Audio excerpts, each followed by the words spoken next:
Good morning madlang people! Ayan po, nandito po tayo ngayon sa pamilihan sa Phase 1, Bagong Silang, Caloocan City. Ayan po, ang dami pong rambutan ngayon. Bida ang rambutan at ang lansones. Ayan. Dito lang po yan. Sa mga gusto po magnegosyo, gantong oras po, mamili na kayo para makarami kayo makuhang kalakal. Medyo mataas pa rin talaga ang gulay. Ang mura ngayon ng rambutan.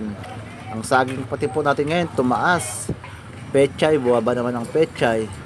Ang kamatis, naku po, napakamahal. 140, 135 ang puhunan. Kaya sila na lang muna dyan. Pass muna tayo sa kamatis. Ayan po, dito lang po, libot-libot muna tayo. Samahan niyo po ako. Ito po yung bilihan ng mga bawang sibuyas. Yan, ang dami pong mga tindahan dito. Ito po, mga galing Baguio, galing Biskaya, ng mga gulay. Galing Norte po yung mga gulay natin karamihan. Yan. Marami na mga namimili pag ganitong oras. Paumaga na kasi. Hindi po yan, talong. Marami pong talong dyan. Pati yung manggaran ng sasakyan, namimili rito. Pero kung nakasasakyan ka dito, mas madali, kulong-kulong lang ang mga ganyan ang gamit dito.